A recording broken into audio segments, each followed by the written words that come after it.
Okay, so Wednesday, February 3rd, 2021, um, grades are done up to, I don't know, this afternoon. So if you submitted anything this afternoon after about 3 o'clock, I haven't graded it. But for the most part, everything that's been submitted in the Dropbox. Now, there are a couple of you that have sent me emails with the Google with your Google Doc case studies or your Google Doc PhysioExes. I haven't graded those. I'll get to those probably tonight or tomorrow. So, but anyway, if you've put it in a Dropbox, and if you have a Google, if you did it in Google Docs and you have a link to share, you can still submit that in the Dropbox. So just put it in the Dropbox in the text submission, just copy and paste the link and then hit submit and it'll, because anyway, but you can email it to me too. Either way, it just goes, it's quicker when it's in a clump together with everyone else's. So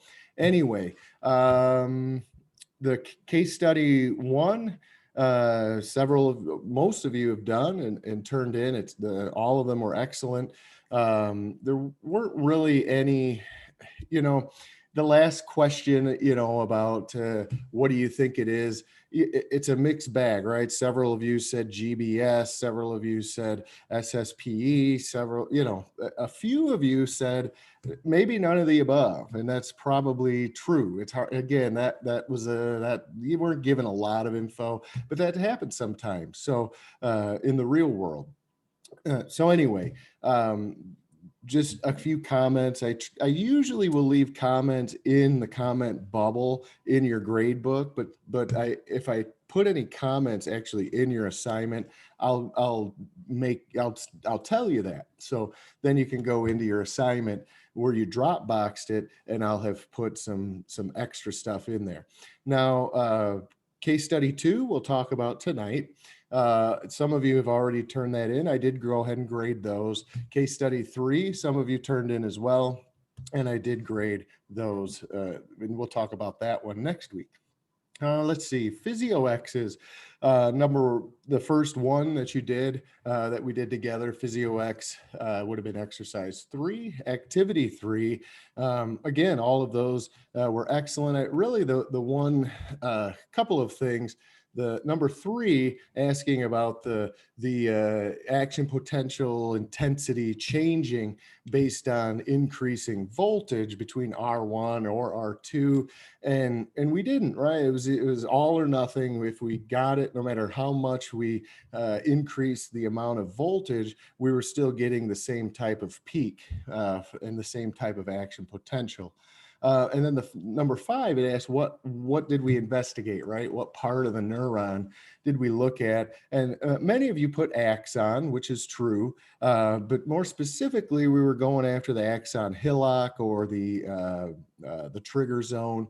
But anyway, that's what I noticed a little bit with those. And then some of you did the extra credit or did extra activities.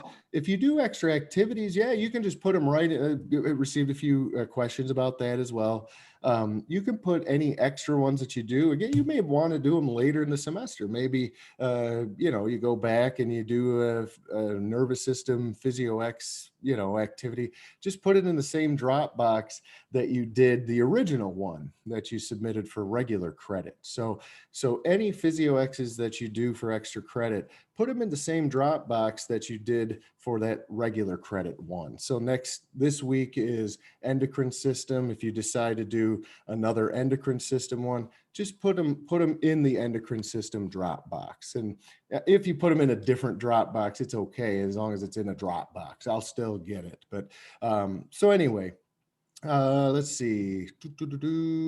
Padlets look great. I want to remind a few of you, and I don't think any of you are in here, but some of you, if you're watching the video, remember there were some of you I noticed that did the submission but didn't go into Blackboard and do the little survey. So make sure you do that. But again, most of you are doing that. Module 1 is due on Valentine's Day, which is a Sunday.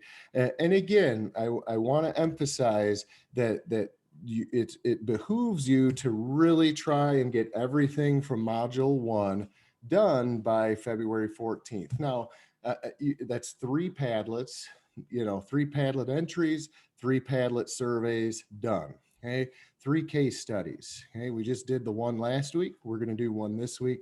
We'll do one next week. Okay, and then 3 PhysioExes. Boom, boom, boom. Did one last week, this week, next week, and then 3 exams. So, you've got 12 things to do by the 14th of February. Many of you have already knocked several of them out of the, you're done. Some of you haven't done anything yet. So, again, I'm not I'm not a stickler for due dates, but to make life easier on yourself, you do have these down the road. These are the checkoffs that you really want to stick to. If you're going to be late, if you're going to need more time than February 14th, please send me an email. I'm not going to take, I don't take off points. But I really want to make sure that, come February 14th, if you have 0 out of 12 items done, then I'm a little concerned, and so should you be. But if by February 14th you've got 6 out of 12 things or 10 out of 12, then you're working at a good pace, because everything's the same the whole semester. Next module 2 is now open, so they'll just segue right into that. Module 2 is open. Go ahead, and if you're ready, just move right into it. You'll see it's the same setup. You're going to have 3 units. We're going to do we're going to do muscles, kind of neuromuscular connection. We're going to look at DNA and RNA, and then we're going to look at the immune system. So if you want to get started on those, by all means, have at it. That's going to be, and that's coming quick, right? February 3rd today. Module 2 is due in about 4 or 5 weeks. So on March 7th. So again, it's open, it's ready. I've already started working on module 3. So I'll pop that open here probably next Wednesday. I think I'll have it done by then. All right, so that's the kind of administrative-y stuff. I want to go into the chat. Lori, I gave you full credit. There's a reason I didn't have you guys do number 1. So yeah, PhysioEx, this week's PhysioEx activity for the endocrine system, it's exercise 4 in PhysioEx, and it's you want to do number 3, which we'll do tonight. It's quick, infinitely quicker. Lori, you weren't alone. I'll put it that way. 170 points, like clicking points. Yeah, that should have been a red flag, but no, I'm picking on you. No. So I should like 30 points in. I hit the reset because I was trying to reset the last one I did, and it wiped all of it out. The whole thing clean. Ooh, yeah. Whoops. Well, hey, do number 3. It's quick, and I'll give you. Anybody who does number 1 for extra credit, I'll bump it. I'll give you 10 extra credits for that one, because that one is a beast. I'm a pro. I'm gonna buzz right through it. Oh yeah. That's a good. What's that? When you do those extra ones in PhysioEx, those can go towards the extra credit, can go towards whatever, right? Like to help boost up your test score or anything like that. Well, okay, good. Yeah, to keep basically what I do, good question. What I do with those is, so say you did 3 nervous system ones, you would get 40 total points out of 30 possible. So you get 10 extra points, just add it into it's in the nerve, it's in that column, but it is 10 points overall, because it's just a collective. You guys are basically working to get as many points towards 1,200. So the whole course is worth 1,200 points, and there's 12 category or 12 competencies, 100 points for each one. So Padlets are 10, case studies 20, PhysioEx is 30, and exams are 40. So the extra credit just would get lumped in with that week's points. So yeah, I mean, if you want to look at it that way too, absolutely. So if you do 2 extra PhysioExes, that's 10 extra points. And if you got a 30 out of 40 on an exam, you could think of it as I got a 40 out of 40 if you want to look at it that way. And you got 30 out of 30 on the PhysioEx. So yeah, the 10 points just gets dumped into your total pool. But where I put it in the grade book, I don't have a specific column for extra credit.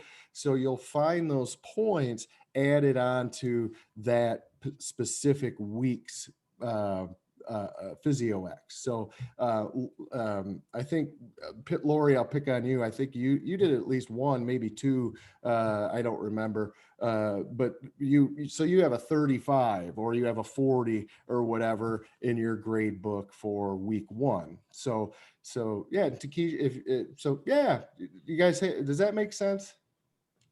So you're saying that each week you can do up to 2 extra for a possible 10 extra points. But it will be each week. So each chapter or whatever we're covering for that week, we could possibly get extra points, right? Yeah, and absolutely. And you can go back even later on in the semester, because I won't close the modules. So if you want to, like week 10, if you're like, man, I want to go back and do a couple PhysioExes from earlier in the semester, you can do that. Absolutely. And just put them right in the same Dropbox, because the Dropboxes are unlimited attempts. So if you put something in the Dropbox, and I've had students put an empty document in the Dropbox and then say, oh no, and then it's okay, just drop in the full document and it'll just show you have 2 attempts. That's okay. You have unlimited, so you can have 100 drops into a Dropbox. But yeah, each PhysioEx activity has anywhere between 3 and 9. Each PhysioEx exercise has between 3 and 9 activities, and I only require 1 per out of So if you want to do more, and some students do more than 2 extras, I don't give more points for it, but some of some of you will find, and maybe all of you, hopefully all of you, that PhysioExes can be pretty helpful. They and again, we just started, so if you're still like I don't know about that, give it some time. You'll see that they are pretty helpful, and especially there are some that are very quick. I mean, they'll take you like 10 minutes, 15 minutes to do. So but anyway, I do want to promote doing more, but I also want to give you some credit for it too. I don't give, this is the only class I really give much in the way of extra credit, but mainly because I used to give 3 required activities per competency. So you do 36 PhysioExes, and yeah, that was way too much. So I backed it off by about week 3. So now I would just require 1. If you want to do extras, by all means. And you can do them anytime. The shell is open until April 26th at midnight. So I'll be grading right up until, I'll probably be grading on the 27th and 28th. So you can hand stuff in all the way up to the buzzer. Even exams, if you want to take the exams, you want to go back and pump up a score. So you kind of got an option, kind of going back to you, Takesha, like the opt, and all of you, but to kind of your point of where do the points go? Maybe you had a test that you kind of fizzled, you took it another, and you kind of like, well, maybe going and doing a PhysioEx to get 5, 10, a couple of them to get 10 extra points, that just goes into your kitty, goes into the 1,200 point bucket. Oh, okay. Yeah, that's I like that. Okay, cool. So let's see. So these are, yes, and yes, Rachel. Yep. So you said you can do up to 2 PhysioExes, or you can do as many as you want, but you can do up to 2 to get credit per, basically, is it per module? No, per unit. So you could do, yep. So you could feasibly get up to 120 extra credit points. So we have 12 units, 12 PhysioExes. If you could feasibly do 2 extras each one. So you do 24 extra ones, and that'd be their 5 point, that'd be 120 extra points. Yeah. Mm-hmm. Okay. that makes It's a lot. it does. It's really helpful. I mean, it's out of 1,200 points, that's like 10% of your grade could be just extra credit. So, but you know, there's a toll, right? I mean, the PhysioExes take some brain work and they take you know, they're helpful, right? You'll find as you do them, and that's really my goal too, because extra credit is a great incentive, right? It gets students to really, you know, want to do them, and so yeah, by all means do, and you can do more if you want. But I don't do you're welcome, Morgan. I don't do extra credit case studies or anything like that. I mean, if you're really like at the end, like on the border, on the edge, and you know you need like 20 extra points or something, I've got some old case study. I mean, we could talk, but generally you guys will all be fine. You guys are all engaged and you're serious about what you're doing. It's all laid out for you. Just you know, stick to the kind of the check off. So like February 14th, kind of your first check off. You should try to have those 12 items done, and then come March 7th, you'll have another 12 items to do. And believe it or not, we're halfway home at that point. Yeah, I mean, 4 or 5 weeks from now, we're already half done with the semester. So module 3 will open up. You'll have 3 items, you know, you have 12 items. And then module 4, same thing, 3 units, 12 total items. So it's basically 4 courses kind of put into one. So course 1 or module 1 is got a couple more weeks, and then you're good. And then and so on. So anyhow, let's see. You guys have any other questions or comments, concerns? Again, you can email me or put them in the chat, or just interject if the timing's right. So let's see.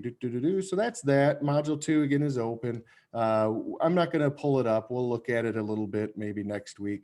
I do want to talk a little bit about some nervous system stuff tonight. There's a part 1 and part 2. We did a little bit with part 1, but there are a few things as we move into endocrine system. Part 2, or I guess unit 2, the endocrine system. I want to look at the Padlet real quick, and then we'll look at the case study, the PhysioEx, and kind of go from there. So without further ado, I'm going to get going, and we'll look at a couple of things. I'm going to actually just well, I think I need to have, oops, that's the wrong button. Present. This will allow me to get closed captions going. And, you know, on YouTube, I know that they have a closed caption option, but I don't know if when I upload, I don't know if it works. So I try to do them in here this way. So anyway, nervous system, just a couple of things with that, and then we'll get into endocrine. Neurotransmitters are the main items on the chemical level that are going to get action either going or not going. Remember, everything in the body is about the on and off switch. There's always going to be a chemical that turns things on or stimulates. There's always going to be something that depresses or brings things down or shuts things off. So usually it speeds up, slows down. There's not a lot of on-off switches. It's more like dimmer switches throughout the body. And the neurotransmitters are simply the specialized chemical associated with the nervous system. So we'll look at a couple of those. You've heard of several of them that we're going to look at. We'll talk a little bit about the difference between a neurotransmitter and a hormone, because they're somewhat interchangeable in some ways. So we'll see kind of the difference between the two and some similarities. And then again, the next unit is endocrine system, which includes hormones. So this is a perfect kind of segue and transition out to from nervous into endocrine. All right, and then we'll look at they want us to do cranial nerves, so we'll look at a little bit of anatomy. I know those of you who had me in general, and we looked at cranial nerves just a little bit. We didn't go into a lot of detail. I'm sure if you had John or Gita or, you know, Don or whoever you had for or Nicole for your instructor for general, you probably looked at cranial nerves a little bit in there as well. So we'll go back through a couple of them and discuss maybe a little bit more of the functionality. And again, with the names of these these cranial nerves, it kind of gives away what they do. So that's helpful in some respect. And then we'll look at higher order brain functions and some of the basic brain anatomy. And then we'll talk about pain a little bit. So, and again, I encourage all of you to please, when you go into the Padlets, I know you have options, right? It's another, it's kind of like Pinterest, right? You've got the Padlet board and you can click on the different pin in the video and see if you like it. But maybe watch them all or click them all. There's like between 4 and 7 videos, I would say, on each Padlet. And this particular Padlet, number 1, does have a nice little video that discusses pain. So check that out if you haven't already. So anyway, we'll talk briefly about it at the end of this little section. Neurotransmitters, again, these are the way that the means that hormone or that neurons are going to communicate with one another or communicate with other tissue. We do see many neurons kind of terminate at some sort of smooth muscle, skeletal muscle, cardiac muscle, and certainly glands. So we'll look here in about 2 weeks, we'll look at the neuromuscular junction. So, and we'll see neurotransmitters when we get there as well. So neurotransmitters aren't just a means by which a neuron communicates with another neuron, which, as we saw last week, would be where axons terminate and come together with the dendrites of a neighboring neuron. So that's what we call a synapse, right? That connection between a neuron and another neuron, an axon and a dendrite. That would be called a synapse. All right, so we discussed that a little bit last semester and a little bit last week. So the neurotransmitters are the chemicals that enable this communication to occur. And there are over 50 different neurotransmitters and probably many, many more.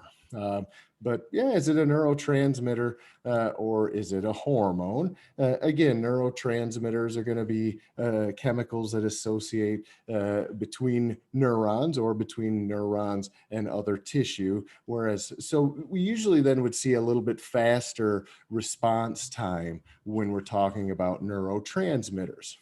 Okay. And again, we find them anywhere where we find neurons. So central nervous system, brain and spinal cord, as well as the peripheral nervous system. Okay. Now, hormones, of course, are produced by glands, right? Endocrine glands, and they're going to dump their chemical directly into the bloodstream. And typically then there's a little bit slower of a reaction time with hormones, but you know, sometimes we may get a little bit longer lasting effect too. So the hormone may take longer to get to its target, but once it gets there, we may see a little bit, you know, a longer lasting effect. Whereas neurotransmitters going from a neuron to a neuron or a neuron to a muscle, this is going to be extremely fast and it's going to end almost as quickly as it started. So, so anyway, we will see some chemicals can be classified as both, are found in both places. Some neurotransmitters and hormones have the same name. It's the same chemical.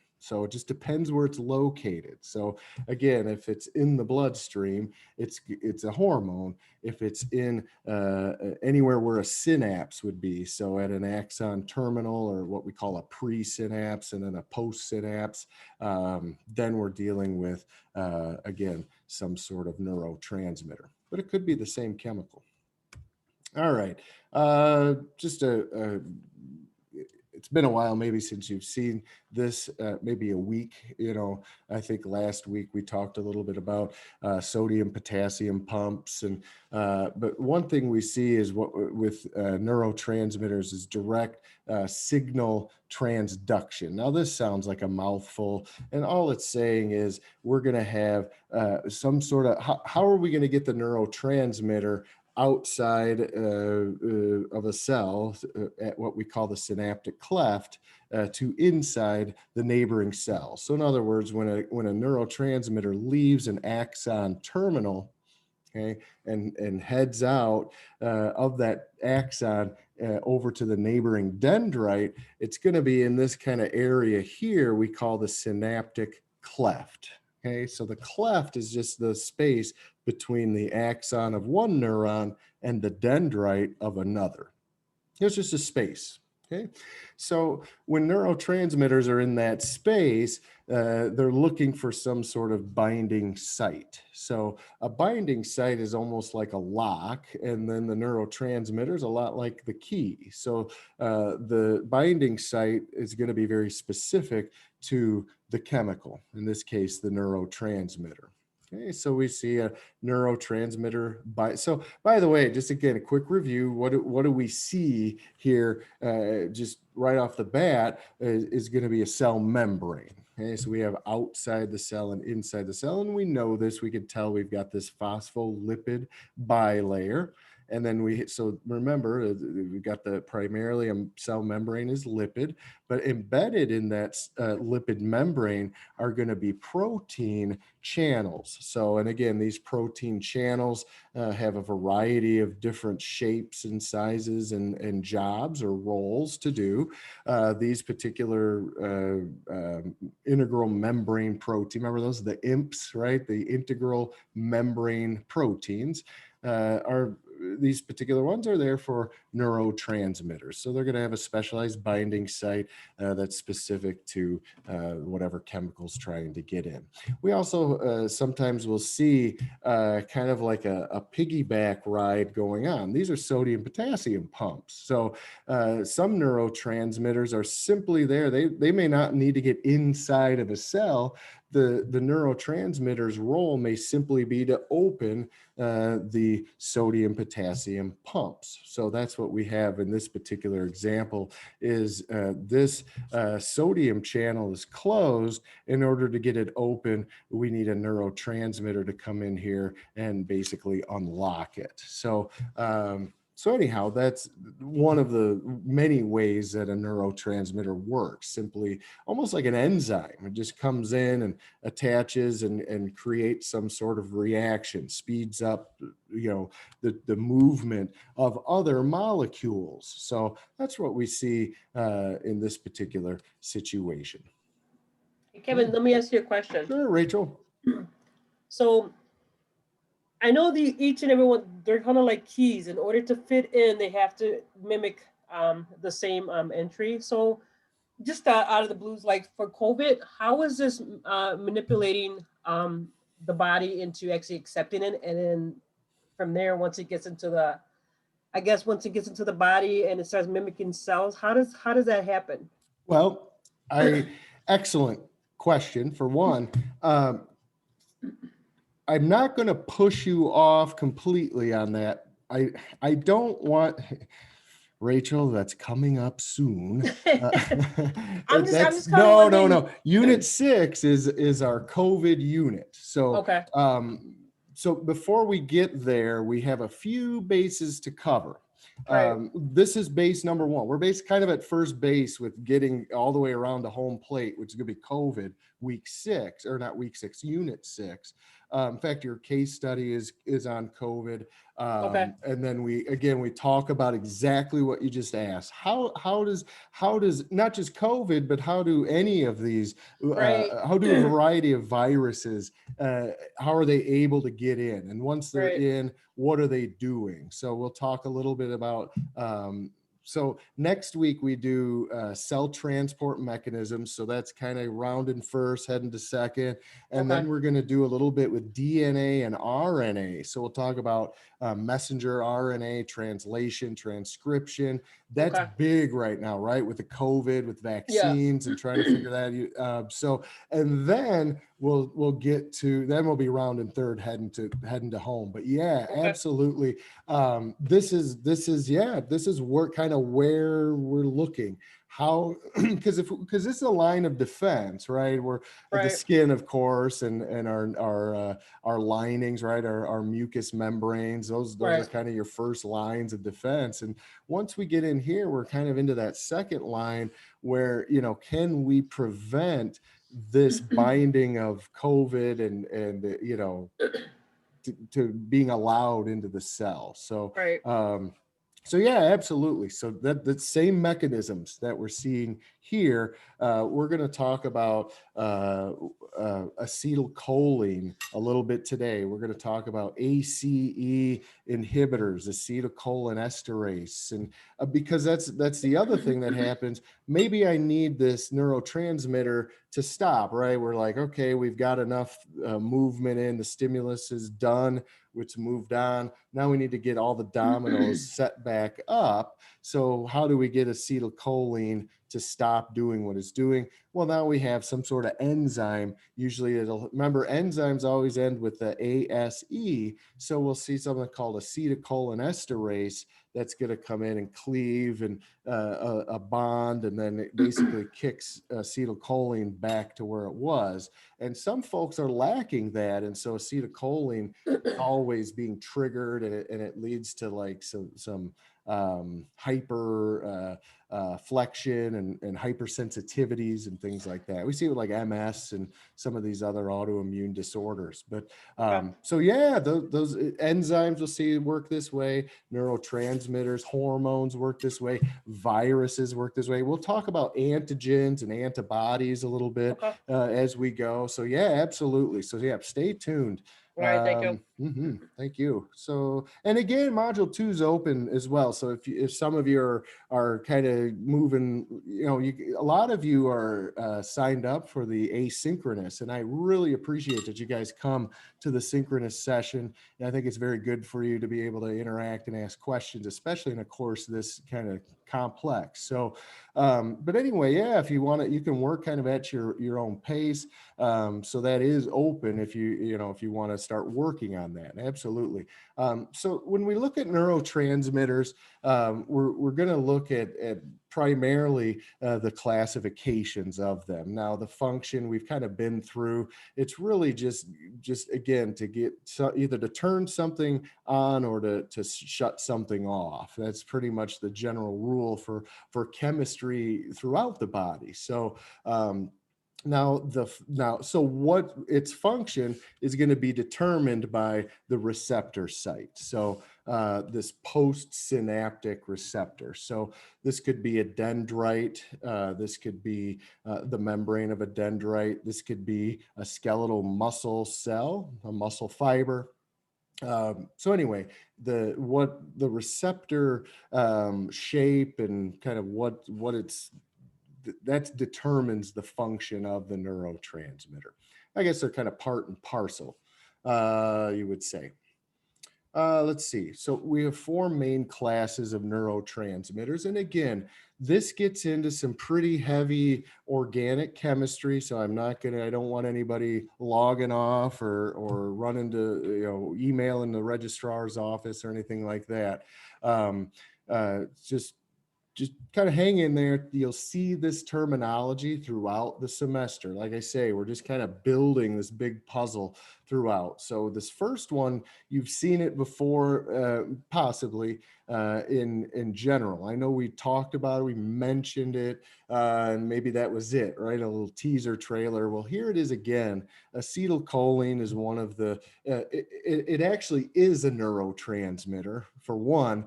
It gets its own class because it's it's so unique. There's no other chemical like there are chemicals like acetylcholine, but when it comes to neurotransmitters, it really is very unique and distinct. So it's a class all by itself. So keep that in mind. If you're ever asked about what class acetylcholine belongs to, in its own class, so the other ones, the amine group, the amino acid group, and the neuropeptide group, we'll look at each one of those here in just a couple of minutes. I do want to mention though that maybe these are the verbiage might be a little familiar, especially amino acids. Everybody's probably heard that term at some point, and maybe you've heard the word peptide at some point. But the idea is we're dealing with things that are protein based. So again, this is building throughout the semester. We're going to be seeing proteins a lot, which means the building blocks of proteins are amino acids. And we're going to see the word peptide in there that always has to do with proteins. Typically, maybe a little longer chain of protein would be a peptide. We call them peptide bonds. So, anyway, all of these are protein based. So keep that in mind. Enzymes are also protein based. So, as far as big organic chemistry stuff that you might get asked on a TEAS exam or an NCLEX or something like that, it's mainly going to ask something basic about, which of the following macromolecules. They'll use fancy words, but by then you'll be fancied up. Your vocabulary is already expanded immensely, and it'll continue to. But they'll ask you, which of the following macromolecules, creates a peptide bond or something like that. Okay, so again, protein, carbohydrate, lipid, or nucleic acid. So are going to be your options. So most of the time it's protein. If it's amino acid, peptide, amines, ammonia, nitrogen, that's all protein based. So we're going to see this as a common theme really throughout this semester. So anything structural, anything chemical, practically almost anything structural and almost anything chemical is going to be protein based. So we'll look at even hormones. We'll see most hormones are going to be protein based as well. So anyway, if you're ever stumped on a question, click protein. It's probably right. So anyway, acetylcholine, again, it's got its own unique. It has its own class. It's all over the body. It's in the bloodstream. It's in synaptic clefts. It's in presynaptic knobs. It's in dendritic, postsynapses. It's all over acetylcholine is everywhere. Okay, so and because it can have excitatory effects, it can have inhibitory effects. Again, it's kind of the general or the most basic neurotransmitter that we see. So I guess you'd say the most well-known neurotransmitter. Now the rest of these you've heard of, and now you can maybe put them in a classification. So the amine classification, again, the rest of these are going to be amino acid based. The next group is amino acids. We're going to have what are called monoamines and catecholamines. You've probably heard catecholamines at some point. Again, this is simply an introduction to some new terminology, chemical terminology that you'll see in the medical field that's going to ultimately help you with your pharmacology courses. I know a lot of you are wondering, why do I ever need to know this? I'm not going into organic chemistry. I mean, what's this for? Again, this is the bread and butter of pharmacology. Most of what a pharmacology background is going to lead you to is an understanding of how we treat most physiological ailments in the body, which have led then to a physical ailment, right? Structure and function all go together. So anyway, if some of the verbiage and terminology is a little bit crazy, it's okay. It's expected. Just start thinking about and viewing this as, all right, what do I already kind of know? Have I heard of serotonin? Have I heard of histamine, right? Or an antihistamine? Have I heard of dopamine, epinephrine, right? Norepinephrine. All of you have maybe heard those at some point. Some of these, again, can be classified as hormones. It just depends on where they are. If they're in the bloodstream, they're hormones. If they're within a neuron or at a synapse, we're dealing with a neurotransmitter. These are the amine group. Serotonin, that's one of the brain neurotransmitters. It is kind of a feel-good chemical. It helps to regulate a lot of the most basic homeostatic norms in the body. It helps with, again, those regulatory mechanisms that help with mood and balance, really. Okay. Histamine is an inflammatory chemical. okay, or an inflammatory neurotransmitter. Dopamine, again, that's another brain neurotransmitter that all of you have probably heard of, Parkinson's disease. And dopamine is the chemical or the neurotransmitter that we would find being associated with that. Low levels of dopamine can lead to some of the symptoms of Parkinson's. And then epinephrine, of course, we know as similar to like adrenaline. You've heard of that, right? So epinephrine and adrenaline would go together. These are going to be adrenergic or stimulating aspects. And what happens when the body is under stress or perceived stress? It releases epinephrine, releases norepinephrine. Epinephrine is going to speed up the heart. Norepinephrine is going to dilate certain blood vessels in the arms, legs, head, the appendages. It's going to constrict other vessels in the body. And what that's doing, this stress response, it's also creating inflammation, right? I mean, if the heart starts beating faster, there's more friction, there's more heat, there's more inflammation. So that histamine response usually goes with that epinephrine, norepinephrine stress response. And then again, dopamine, serotonin, they kick in too. Dopamine is a big one for muscle coordination. So when you're under stress, you're in the woods and the bear's chasing you, again, you need good muscle coordination, you need clear vision, you need that bronchodilation. Serotonin is going to help with just kind of getting you to almost float in an adrenergic response and have those superpowers. So this amine group that's really what it's based on, is again getting that the mood and motor control and learning, all of these that kind of going together. So these are big ones. We deal with blood pressure issues, are hypertension related to stress and stress coping mechanisms, stress just generally, right? Stress is something that's very subjective. We all have it. We all have experienced it.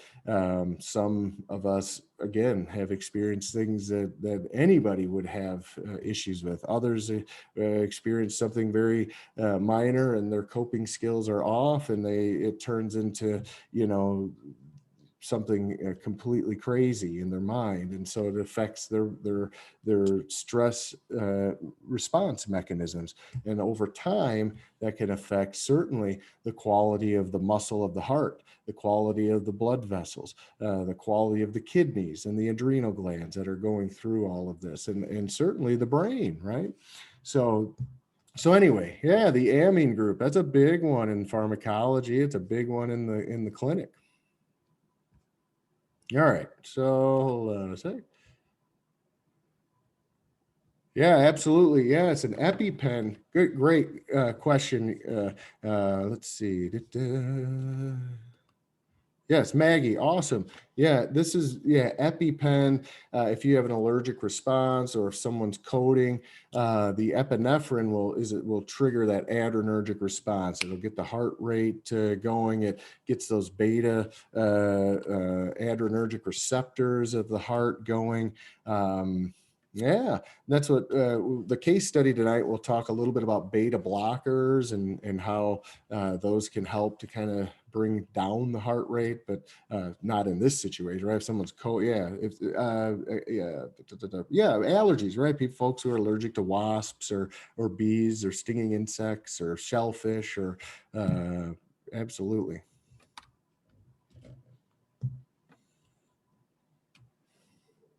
Yep. Well, thank you, Maggie, for what you do. I know all of you and any of you that are working in the medical field, no matter no matter what you're doing, if you're working with people, but yeah, ICU, that's high stress and usually involves some, but yeah, we'll look a little bit at that mechanism coming up. Let's see, module 3 is cardiovascular medicine and cardiovascular physiology. So we'll talk about how that EpiPen works more specifically kind of as we go. But yeah, it's going to trigger bronchodilation, the ability to breathe. But yeah, ultimately, yeah, getting the heart going. It's basically adrenaline. Epi is short for epinephrine. And when we look at epinephrine as a term, you notice too, all these words end in INE. Well, what else ends in with an INE is the classification that they're in too, right? The amine group. So, but this INE is oftentimes indicative of a protein-based neurotransmitter or chemical. It could be hormone. Okay, so INE, a chemical of or a neurotransmitter of, and then epi, of course, means upon something, and then nepher, NEPHR, has to do with the kidneys, right? Like a nephron. So epinephrine just means chemical upon the kidneys, and then we look at adrenaline. Ad means towards, and then renal means kidneys, and then chemical of. So adrenaline and epinephrine almost break down to being the exact same word, toward the kidneys or upon the kidneys, and coming from those adrenal glands.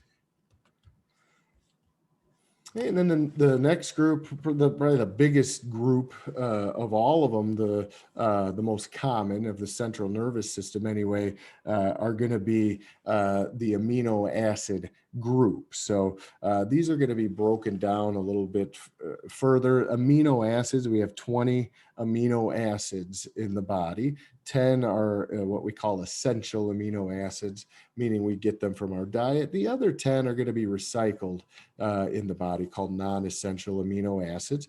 Toward the end of the semester, I think it's the last part of module 3, we get into the digestive system, nutrition, and we'll talk about amino acids some more, right?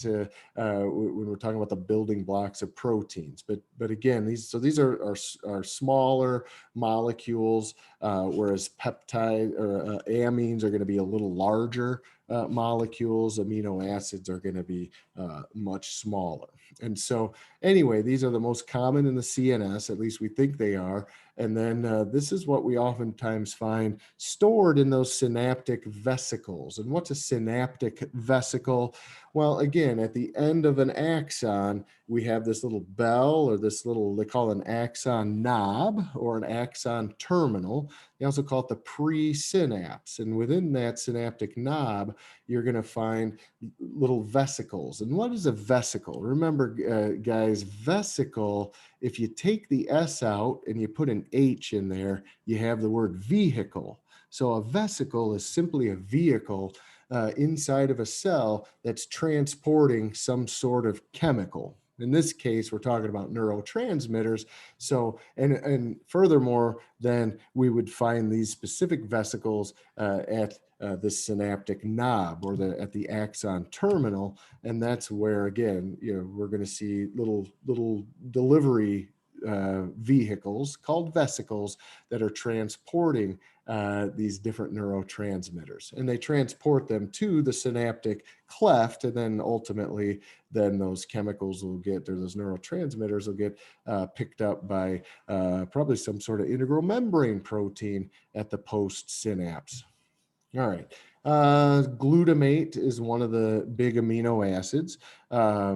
It's more of an excitatory. Again, we generally look at chemistry and chemicals of the body as either excitatory or inhibitory. All right, so speeds things up, slows things down. So glutamate is an excitatory amino acid neurotransmitter that does help with learning and memory. So they're doing, and again, some of this is cutting edge. The last, I think it was about 92 or 3, they started on the Human Genome Project, where they were mapping the genetic code of the human. And then by about 2002, 10 or so years later, they had finished it. And then what that did was open up a whole new group of doors that led to more research on all these proteins. So, and kind of what they're, and amino acids, and what they're doing, what they're associated with. Now we're doing this microbiome project, which is pretty well done, but it's kind of ongoing, where when they did the genome project, they discovered that humans have a very vast microbiome. We have a lot of resident flora living on us and inside of us that help with a lot of the basic foundations of physiology and of pH balance, especially. So anyhow, what all those discoveries led to was now we're doing the human microbiome project that started about 02, maybe 04. And as I say, it's still kind of ongoing, but they've analyzed the genetic codes of all of these little bacteria or little critters that are residents inside of us. And then finding the pharmaceutical industry seeing that, oh, okay, this particular disease or disorder may be linked to this particular bacteria, and this particular bacteria's genetic code looks like this. And so if we can create a pharmaceutical that's going to mimic the code of that bacteria, it can either maybe destroy it or cause it to reproduce more, or to at least balance it out. So anyway, a lot of the research in pharmacology is relating to breaking down amino acids and proteins and analyzing what the heck is going on that micro level. Now, GABA, GABA is going to deal with, there's a lot of acronyms here, but EP and SP and IPSP, these are excitatory and inhibitory. So GABA is a modulator. It kind of is that, it's kind of helping to control that dimmer switch. So it's an assistant basically to helping with speeding up some sort of stimulus or slowing down a stimulus. So GABA, like gabapentin or something. Yep. Well, gabapentin is I don't think they're related per se. I think gabapentin is that's Diabetics, correct? Okay, Yes. there you go, yeah. And this GABA is a word that's it's probably 35 letters long with a lot of hyphens. There might even be a couple numbers in there, but so yeah, GABA is a relative, that's one of the recent discoveries. We've known about it probably 25, 30 years, maybe a little longer, but what its actual roles are, these are relatively new. So again, as you guys know, the pharmaceutical world is ever changing and evolving. Glycine is another major amino acid that a lot of folks use, especially weightlifters, bodybuilders, gym rats that need the athletes that need that quick glucose into energy at that muscle level. So we're dealing with what we call myoglobin. And so again, we'll see some of this in about 2 weeks when we get to the neuromuscular physiology. So glycine, then adenosine is another amino acid. That's the A in ATP, right? Adenosine triphosphate. So amino acids, energy is a big deal for what they're going to be doing. And again, these guys are small and the smallest, well, as small as it gets, right? The amino acids. Well, they do get smaller, right? The individual, what we call base pairs, right? Getting into DNA and RNA. So here in about 4 weeks, we're going to look at some of the structural aspects of these amino acids when we look at DNA and RNA. So anyway, just getting your whistle wet a little bit with some of this crazy chemistry. Neuropeptides, a peptide is typically a short strand of amino acids. So it's maybe like if we look at like a pearl necklace, that would maybe be a group of neuropeptides, whereas and each pearl would be an amino acid. So if I take one amino acid or one pearl and I take another amino acid or another pearl and I string it together and then string another and another, and I get 3 or 4 or 5 or 6 of these going, now I'm getting to what I call a neuropeptide. I'm not quite at as big as a protein. Protein's going to be a lot. That's going to be like a bunch of pearl necklaces kind of, clumped together in a big pile. So, so basically, again, amino acids are the smallest, and then neuropeptides or peptides are going to be a little bigger. Okay. And then a protein is the biggest. Let's see, neuropeptides. They also call them polypeptides as well.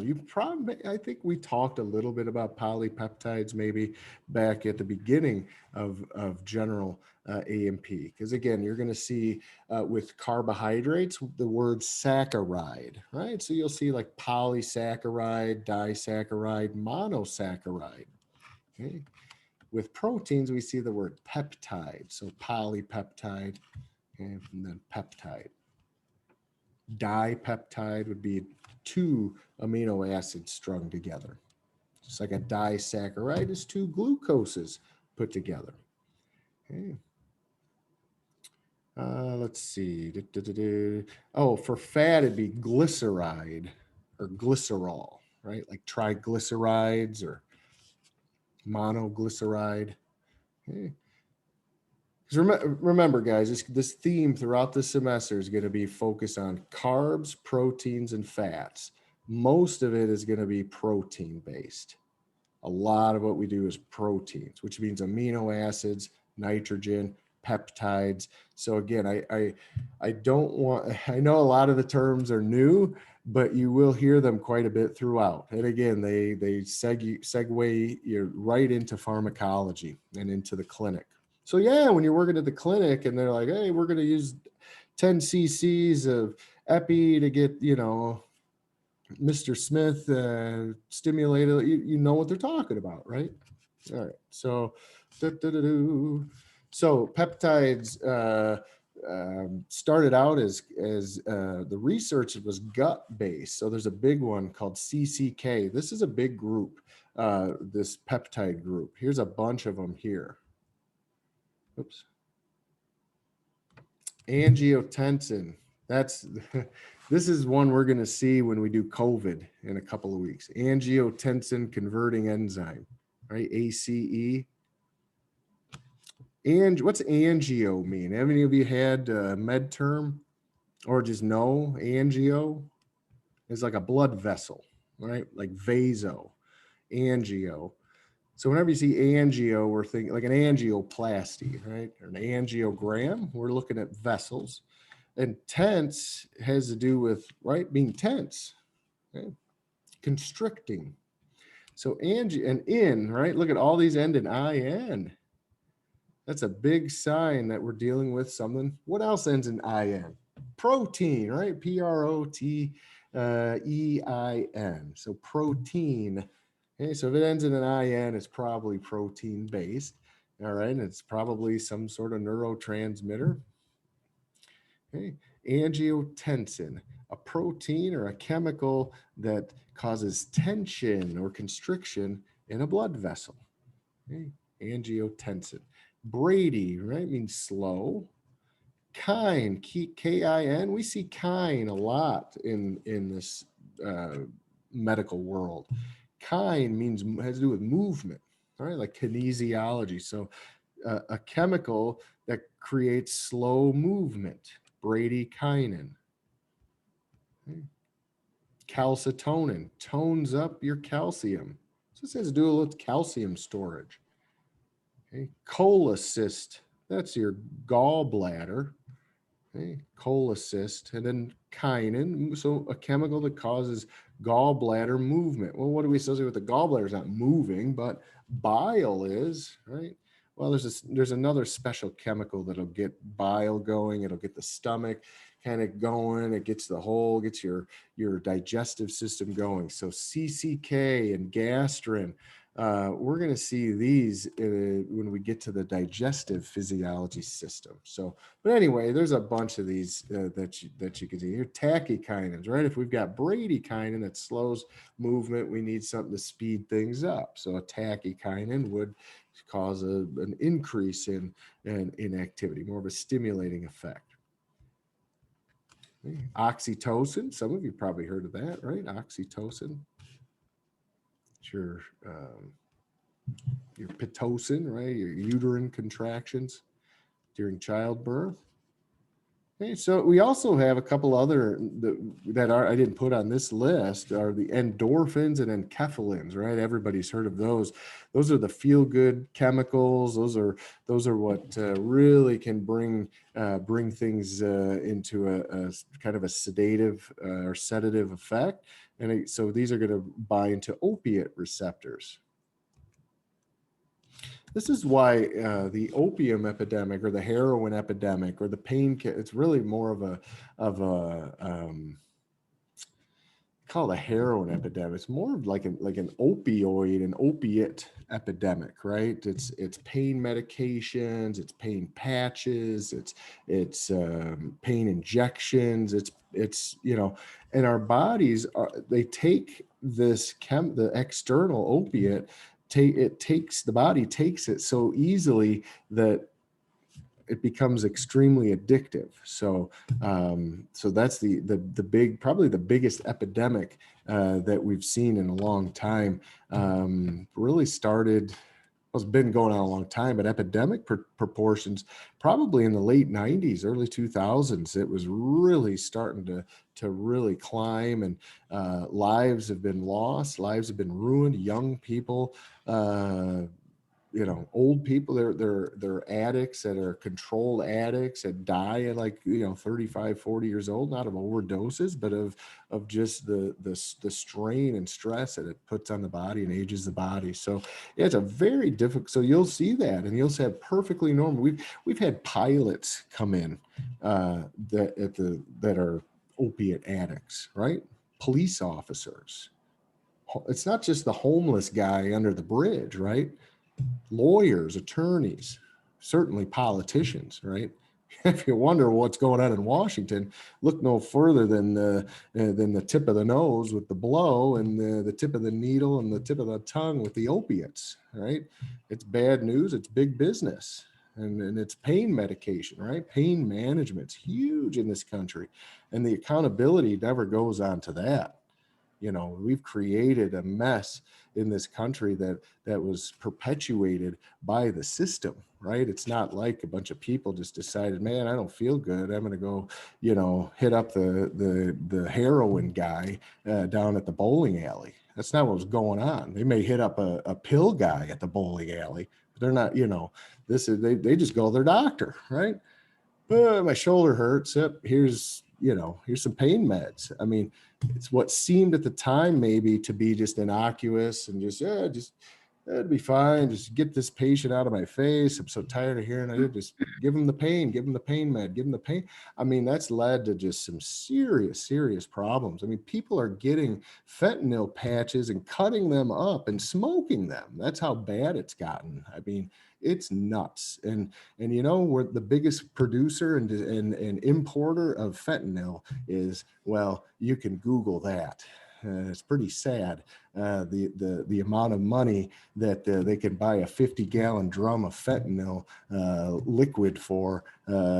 This is a bad scene. You guys, when you get into the healthcare industry, if you're not there already, you're going to see that this is a much bigger pandemic than COVID could ever be.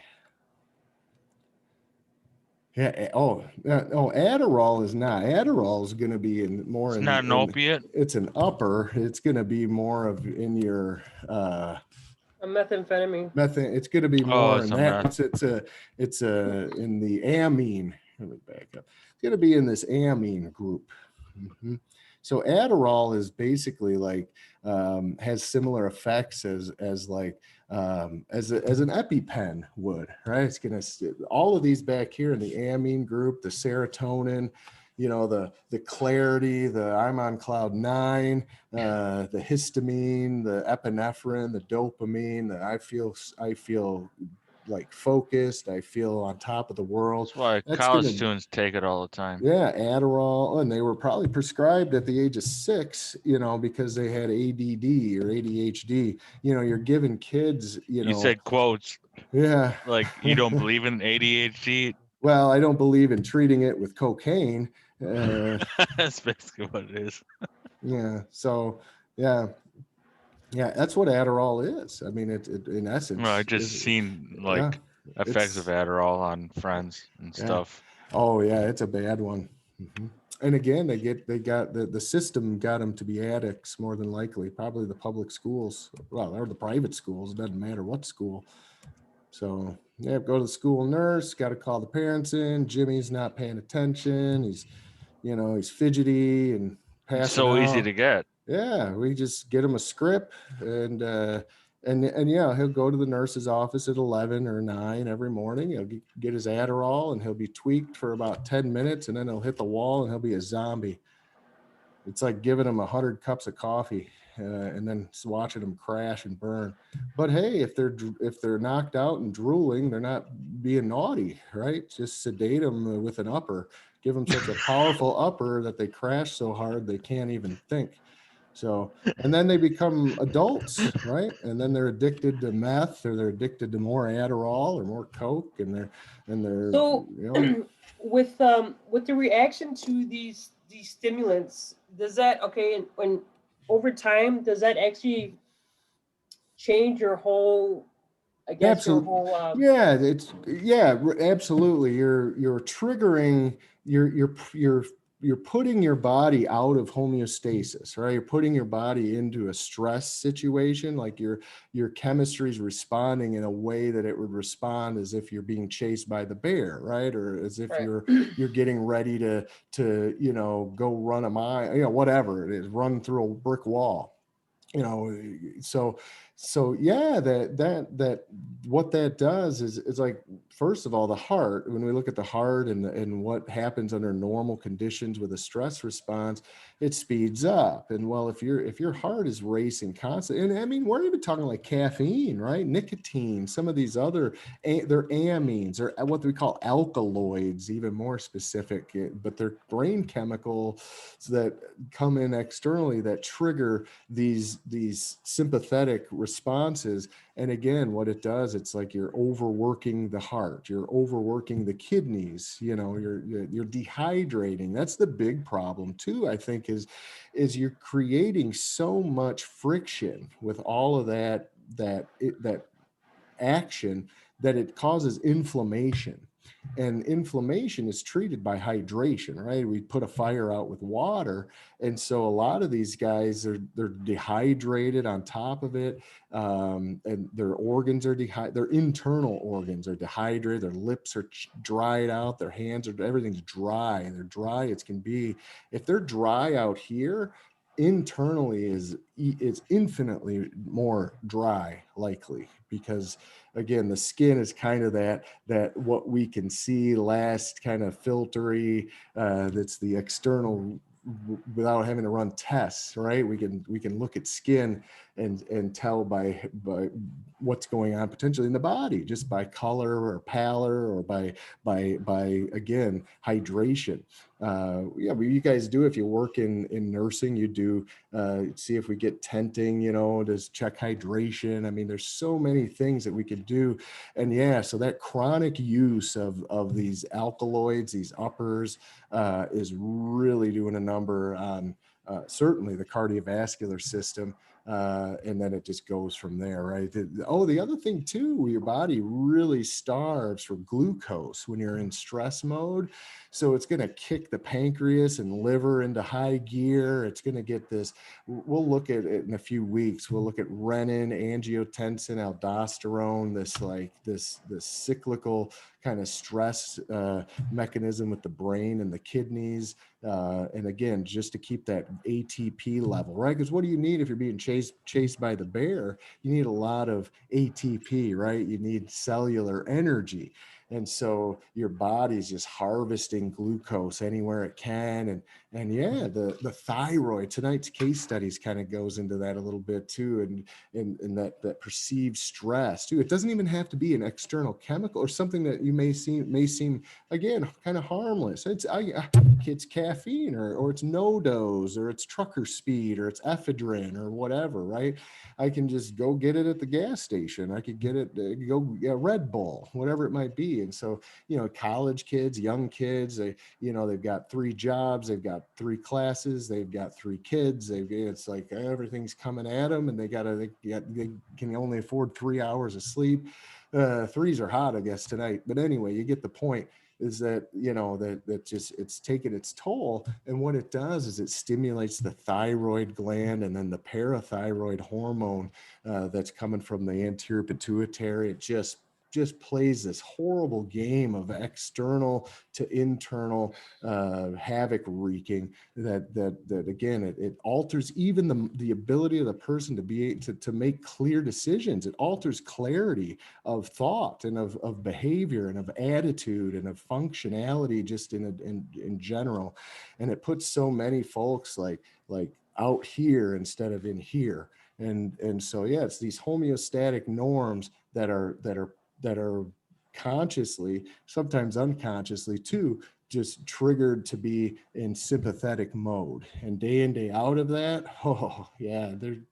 that's the HPA. Yeah, the HPA. Yeah, there you go. Uh-huh. Yep, the HPA. Yeah, hypothalamic pituitary axis. Yep. Oh, so in this, it's all, again, it's sympathetic nervous system, and so much of it too is what we're exposed to, our thought patterns, we talk a lot about PTSD, right? Post-traumatic stress, and how that's affecting, the functionality of our body's organs. It's a perceived stress all the time. And nowadays, everybody, PTSD could have been, I looked at my checking account this morning, and, that was only, 10 hours ago or 12 hours ago, but it was, there's something in there I wasn't expect. This is hypothetical.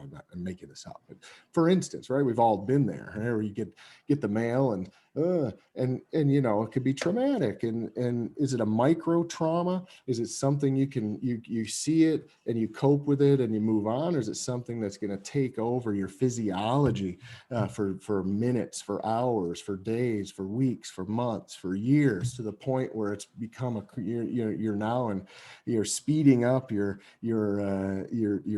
tomb time, right? You're getting there quicker than you need to get there. And so again, oftentimes it's too late before a lot of us realize it. But that's where you guys come in, not only learning this to be able to implement it and help what you do in the field, but help yourselves and your own lifestyles, help your family and friends and those loved ones around you that you care about, and you want to be around them and they want to be around you. And so again, nobody's perfect. We can't go live under a rock or in a cave somewhere. But, we could pick apart every single thing that exists. We could probably pick apart bottled water, for crying out loud. We could pick apart so many things. So, we really have to be able to handle what we can control. And a lot of times that's how our brain copes with perceived stressors. And again, I'm telling you, diet, consumption, anything you put in your mouth, it can affect your ability to process and to cope with stress. I don't know if that makes sense, but I think maybe it does. Maybe it will as we go on. But your brain and your cells and your response mechanisms can be clouded by what you're consuming. And so your processing of information is a little bit off. And so again, what triggers someone may not normally trigger them, right? So there's so many factors with health and wellness. So that's why it's difficult to say, Mr. Smith, you're coming in here today with this. We're going to treat you long-term the rest of your life for what you came in at this moment with. Is this a chronic condition Mr. Smith's been dealing with? Is this just an acute situation where we just need to maybe get him something that'll get it straightened back out? Is it an acute stressor? We're finally starting to ask more pressing questions at the clinic to kind of get to the bottom of, is this chronic? Is this acute? How do we treat it? How does that play into a role of a person who is a diabetic at that time, and then they change their whole I guess, aspect of life, what they put into their body, like you say, with their exercise and their diet and stuff. And then, I don't know, several months later or a year, yeah, and then now they're not a diabetic. Because I actually, absolutely, I have patients that are like that. Well, 2 years ago they were diabetic, they were on insulin. Now they lost about 120 pounds, and then now they're not taking anything. Now they're cured of it. There you go. It absolutely.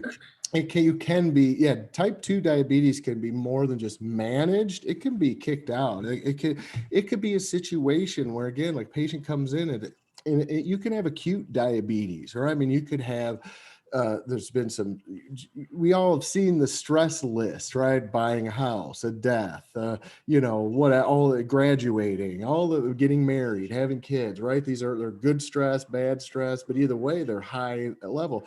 Well, maybe Mr. Smith in the last 2 months or 6 months can check like every box in the category, right? It's someone close to him died. He sold his house, bought a house, moved, got fired from his job, got a new job, had a grandkid, lost a dog. I mean, it all happened. We've all been there, right? And so his appetite went down, right? Those types of things, they bring appetite down. Sleep goes down, right? Sleep, hydration.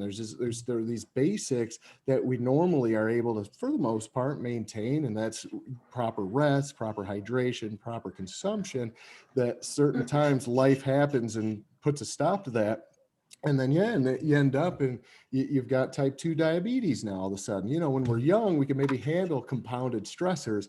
When we get to be 60 or 50 or whatever, it's not that way anymore. We have to change our kind of our attitude and how we behave and perceive. Otherwise, when this big things compound, they could lead to what is maybe a temporary or acute diabetes. And if it's not treated properly, or if it is treated properly, but we still stay in that mode of stressors, then we're going to be a type 2 diabetic until we change those up. And now, so the sooner we are able to identify, how long have these things been going on? What has been happening to maybe trigger this?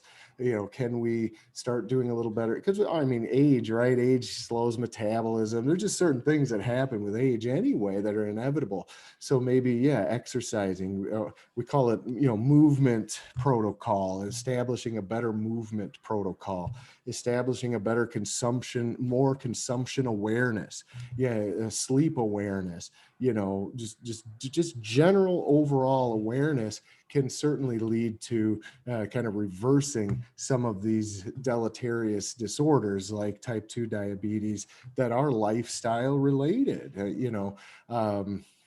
So now, are we going to reverse, things like the autoimmune disorders? Well, type 2 diabetes almost is an autoimmune disorder in a way, but the real, like MS and lupus and, are we able to, reverse some of those with diet, nutrition, lifestyle, stress coping mechanisms? People are doing more meditation, they're doing more yoga, more Pilates, just different, they're trying different things. So, and we're seeing positive responses for the most part.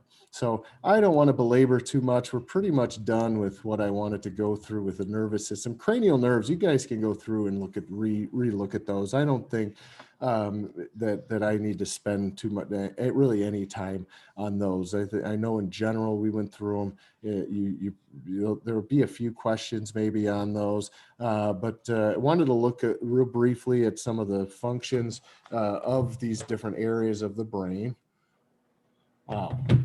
Oh, where's time go, you guys?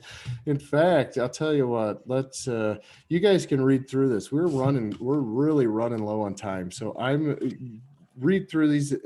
I put them in order. So what does transduction mean? Well, let me back up a second.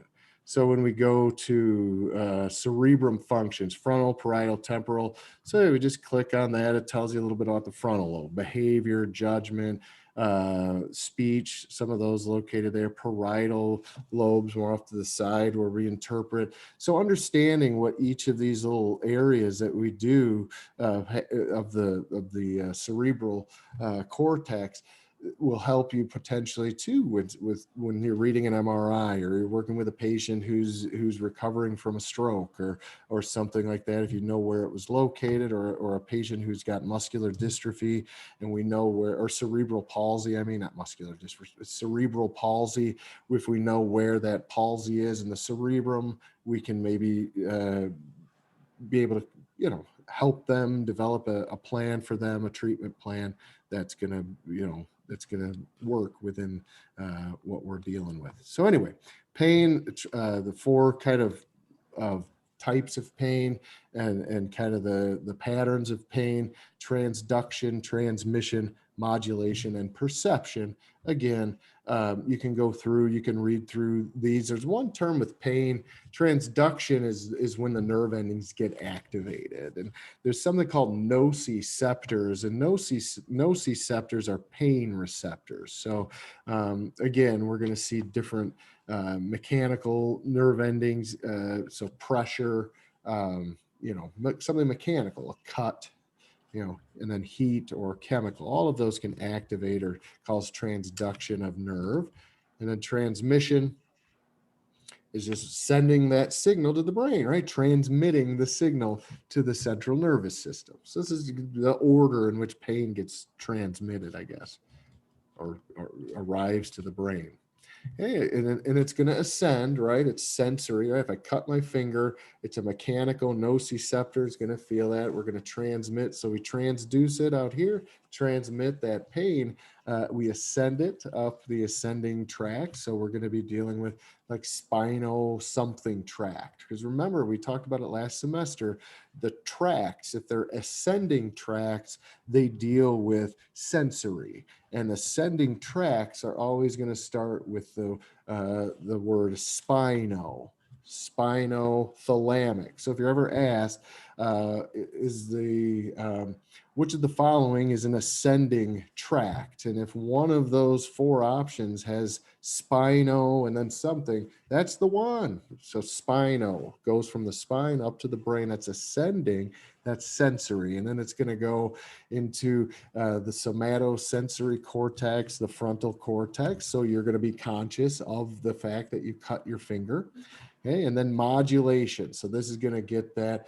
We're going to start getting some feel-good chemicals released, right? We're going to get a little bit of analgesia or pain management, right?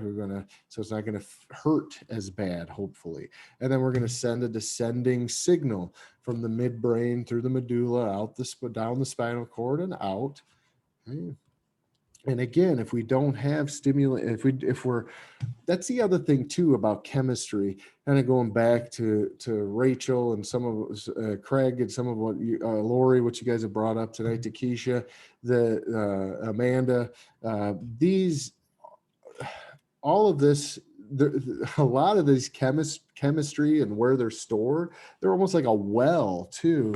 When you know the well can run dry if it's tapped into way too much. So in essence, we've seen endocrine glands just flat out going on strike due to overuse, right?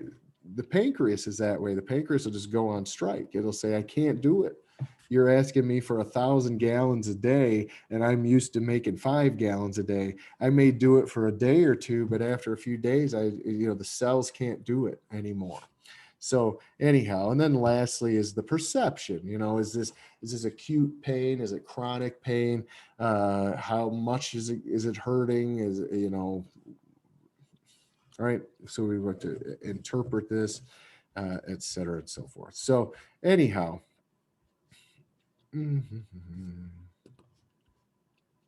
Oh, Osmosis Jones is the best. Yes. I love that movie.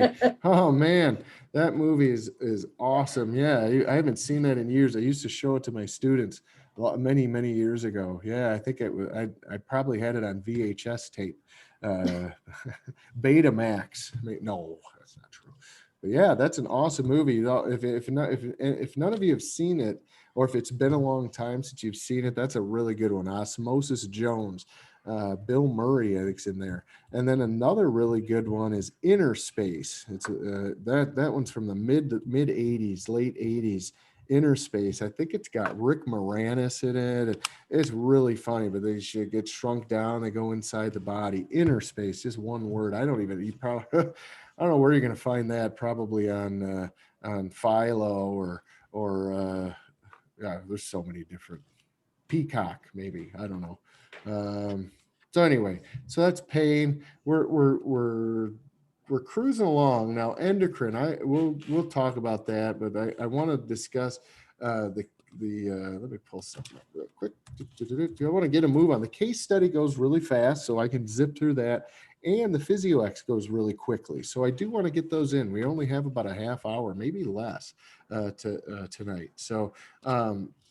Competency 2, so the Padlet, you're going to want to check that out. I try to always put a crash course video in there. Again, I think most students love crash course. There's the HPA axis video. Again, 2-minute neuroscience stuff is awesome. So I did put a couple in there. So I would watch these two for sure. I would watch them all. They're short, they're straightforward, and they go through kind of what we're trying to do with the endocrine system. All right, so let's go back and take a peek at the case study. You guys ready? We keep moving. Okay. No, Jade, I'm a 605 to 805, but I'll keep going. I'll go till we're done. Yeah, I do 2 hours. Yeah. Now, last semester I did a 3 hour. I did actually two. I did a Tuesday night and a Thursday night. I think we did a 3 hour one night and a 2 hour the next. All right. So stress, some of you can certainly relate to this. Some of you have already done this case study. If you haven't already, looked at it, just a quick, going to do a quick run through. Ellie, she's goes to her professor's office, and she bombed an exam, and she's nearing finals week, and she's worried about her GPA. She's stressed out. She's a stressed out college kid. You guys are all been there. All right, or maybe there now. If I fail this class, I mean, you just read, I'm so stressed. So you can read, I can't sleep. So she's saying all kinds of stuff. And doctor, this is her professor. This isn't the medical doctor. He says, yeah, it's just, I don't know what to tell you.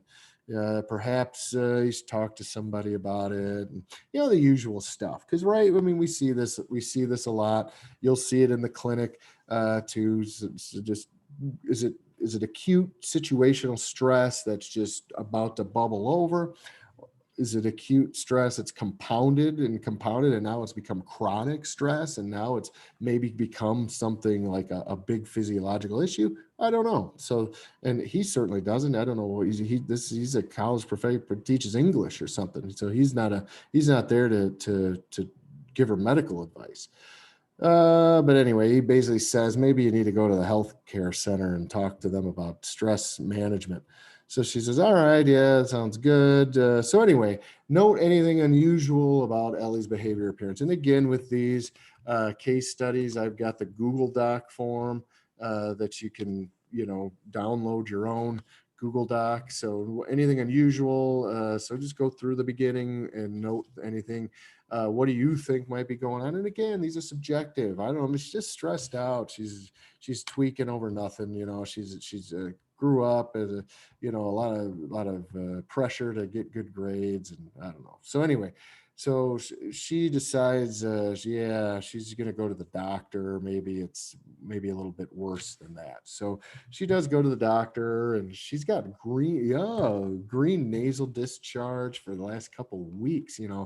That's, I mean, if you've got green nasal discharge for more than about 3 to 5 days, that's a problem. I mean, most of the time that'll, if you're going to, mega dose on some vitamin C, calcium, magnesium, zinc, hydrate till you can't hydrate anymore, pass out, sleep, avoid everybody, maybe eat some soup and whatever, after 3 to 5 days of that, Boom, that should be gone. But 2 weeks of green coming out of the nose, that's almost makes me nauseous just thinking about it. All right, fever, headache, but again, when you're stressed out, 2 weeks, you don't even realize it's been 2 weeks too. We've all been there. I'm not judging Ellie and what she's going through. So anyway, so she's stress. It keeps talking about stress. So anyway, he's like, oh, what's that? Your eyes are looking a little bit bulgy. Here he goes. You having trouble sleeping, nervous, BMs, jittery. She's like, oh, yes, and yes. In fact, my brother, I think she says, a 10-year-old brother, he called me bug eyes this summer. So she's got some buggy eyes. The doctor's noticing. Palpates the neck a little bit. He probably, the physician could probably see that there's some swelling in her neck and the eyes bulging right when they walk in. That's what we're trained to do, right? We're trained to be observers. So, and throat and eyes are a big deal. And so he's saying, whoa, you've got bulgy eyes and a bulgy throat. That's a thyroid, right? That's what his brain's thinking, or hers. So it's a he. So Dr. Simmons, he says, well, let's run a couple tests. So these next questions is some basics, right? Where's the thyroid? And please, you guys, one of the biggest kind of mistakes, I don't want to call it mistakes, I guess missteps or whatever with number one, it seems simple. It's in the throat. Try to be a little bit more anatomical. It's a butterfly shaped gland that sits the anterior, of the throat, use some terminology, I guess is what I'm saying. It's in the throat. Yeah, it is.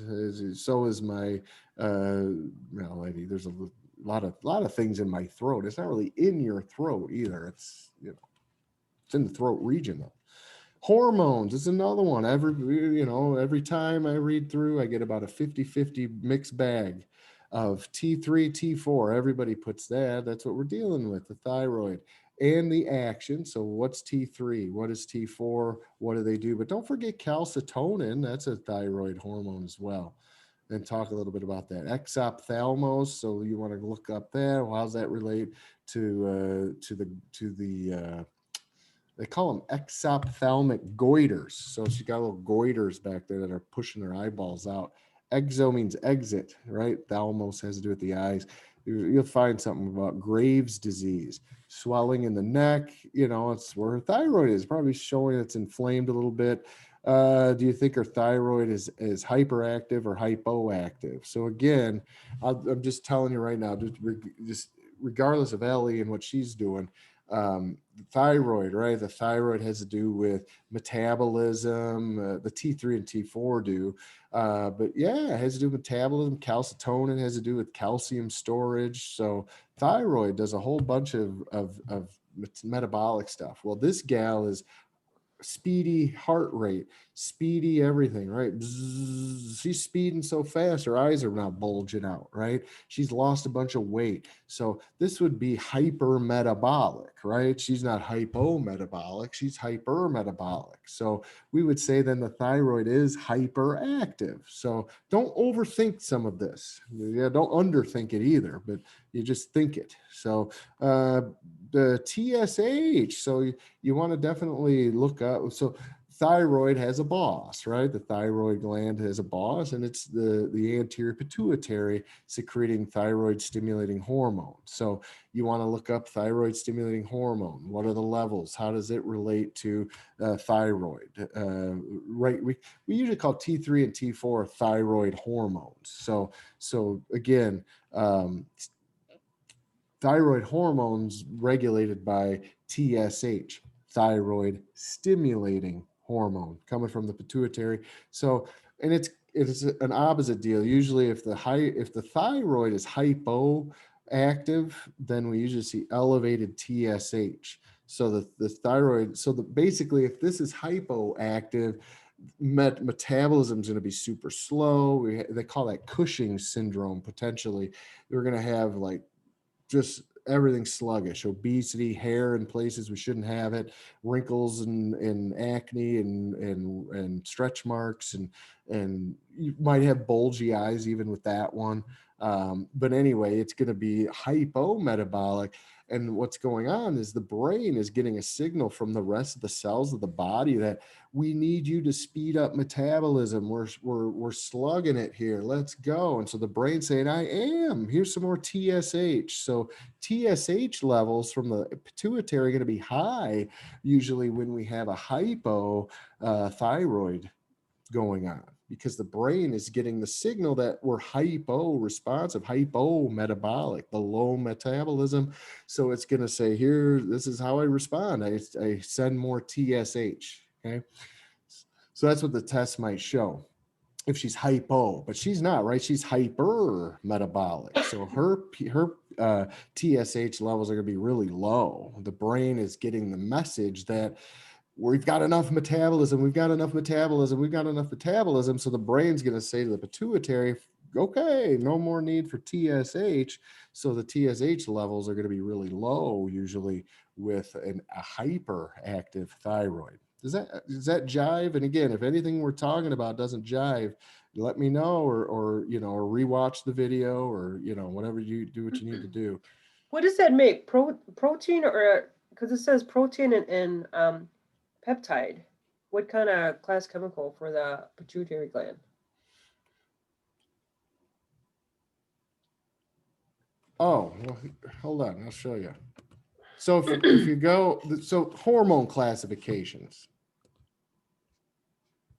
If you go into the PowerPoint, well, I classify hormones over here as being, boy, that's hard to read. Here we go. Steroidal or non-steroidal. And then from there, you're going to find probably, you're talking about calcitonin is going to be a non-steroidal. Most hormones are non-steroidal. What this means is they're going to be, so then you go to the previous slide, and I know that's kind of small, but you guys have access to this, but I put the chart in. Steroidal hormones there are only 5 of them. So if you ever ask, is this a steroid hormone or a non-steroid hormone, or is follicle stimulating, which of the following hormone types is follicle stimulating hormone, steroidal, non-steroidal, etc. So if you know the steroidals, everything else is non-steroidal, I guess is what I'm saying. So you don't have to memorize 60 non-steroidal chemicals to put them in the category. So anyway, the steroidals are usually your sex hormones. So like estrogen, testosterone, progesterone, and then 2 very basics anti-inflammatories, cortisol, and then aldosterone helps us with sodium balance, sodium regulation. So there's only, if you know the 5 steroidal hormones, everything else is non-steroidal. Calcitonin just goes in just a regular protein. It's a non-steroidal protein base. So that means it's a pretty big hormone, like as far as molecular weight, size of it, versus like an amino acid, or it's right, those amino acids are the smallest, and then the peptides are a little bit bigger, and then the proteins are going to be the big ones. So that's one way of kind of seeing. Oh, and then if we see glycoprotein, what does glyco mean? You said to do with sugar, right? So glycoproteins will have a little extra glucose molecule coming off of it. It could be like just a little 6-carbon ring, or even a pentose sugar coming off of it, a 5-ring sugar. But there's going to be at least one, maybe multiple sugars coming off of a glycoprotein, and there are only a couple of those. And those also go with primarily with some of the sex, how the gonads operate. So follicle stimulating, luteinizing, and HCG. And HCG is the hormone responsible, that's placental. The placenta secretes that when there's a baby in there. So when you take a pregnancy test, we're measuring levels of HCG. So glycoproteins, typically, they're going to have sugar attached to them, but they also are going to usually kind of go along with a lot of the needs of some of our sex hormones, even though those are steroidal. So let's see. So going back, oh boy, where am I? Oops. Here it is. So Dr. Simmons, thyroid stimulating hormone. Valley is hyperactive. What are the expected results? What are the anticipation as hypo? Okay. Thyroid trouble. So get the test results back. What's causing her thyroid to secrete too much hormone? And is she thinking correctly that TSH is a thyroid hormone? Why is her TSH level low instead of high? This is what I just kind of got them going through. First of all, no, right? It's not a thyroid hormone. So please do not put yes for that. If you're watching this, listening to this, present for this, I know who's here. I don't know if you're watching it as a recorded session though, but yeah, TSH, remember that's pituitary. Anterior pituitary is TSH. Thyroid produces, the only thyroid hormones are T3, T4, and calcitonin. So TSH is not a thyroid hormone. And again, why is her TSH level low? Because she's hyper responsive. So the brain is getting the signal that I don't need to tell the thyroid to be responsive because it already is. In fact, it's way too responsive. So TSH levels would be really low. All right. Again, does that make sense? Right? The thyroid only works because the thyroid stimulating hormone released by the anterior pituitary is telling it to work. If it's working too good, then I don't need this, right? I don't need TSH if this is already working. If this isn't working, then I need a lot of this. Okay, so that's your basic mechanisms of how hormones work. Generally, the master gland, right, the pituitary is what triggers all these other hormones to work. So is her problem then? We don't know. We can assume. We don't need to assume. We just run more tests. But we're wanting to know. Okay, TSH levels are low. Thyroid levels are high. That's what we expected.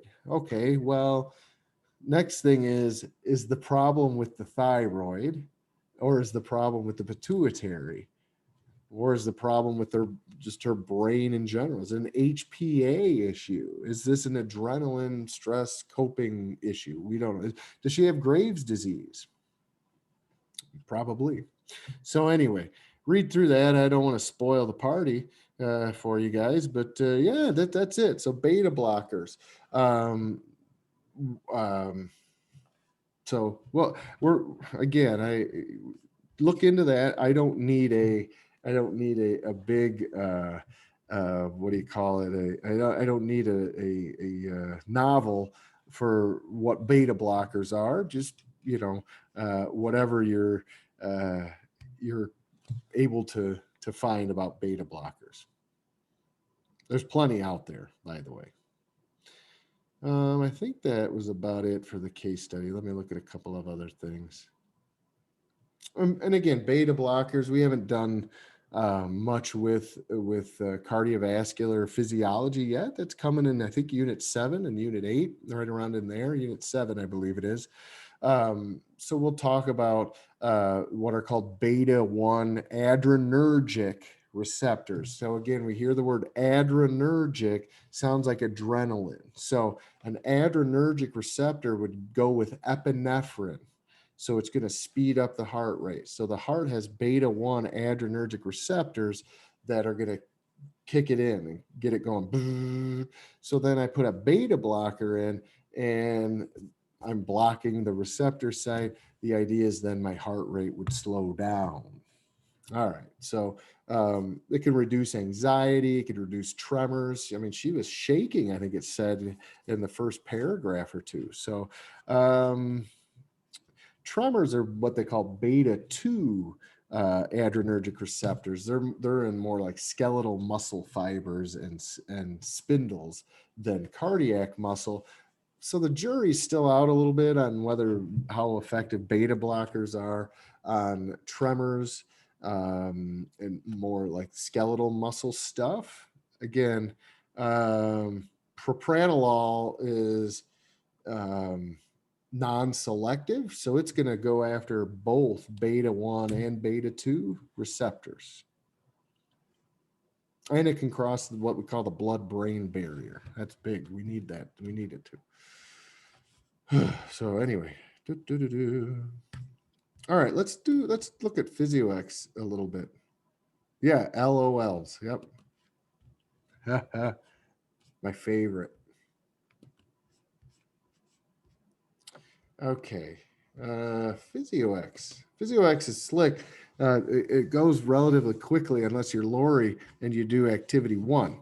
Then it's not going to be quick. It's not, maybe won't even be painless. It might be a little bit painful, at least somewhat. All right. So anyway, exercise 4, activity 3 on hormone replacement therapy. So we open that up. And again, I'm recording this, so if you missed something, just you go back and view it. We're going to do this, and then we'll be done for the night. This is relatively quick and painless.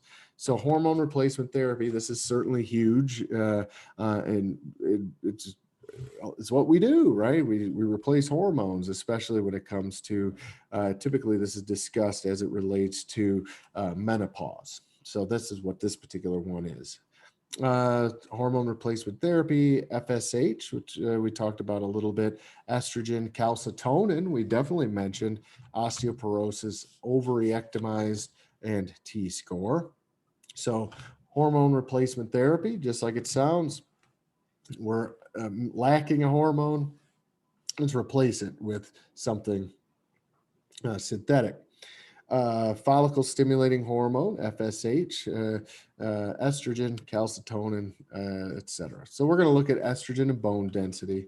And again, you can read through this on your own at a slower pace when you go through and do the activity. But basically says we've got FSH, which is an anterior pituitary peptide hormone that stimulates ovarian follicle growth. So the target cell for follicle stimulating hormone is going to be the ovary, primarily the ovarian follicles. They are what secrete estrogen. So in order to get estrogen secreted, FSH from the anterior pituitary is again going to be kind of the trigger, just like we saw with thyroid stimulating hormone triggers thyroid hormone. FSH, follicle stimulating hormone, triggers the release of estrogen. So into the bloodstream. And what does estrogen do? It has a lot to do with bone density. So maintaining bone density, bone growth, keeping your osteoblasts fairly active, osteoclasts somewhat more inactive. So we're trying to maintain bone density. So osteoporosis is the clinical condition of lack or of losing bone density. There's one called osteopenia that we'll look at as well. Okay.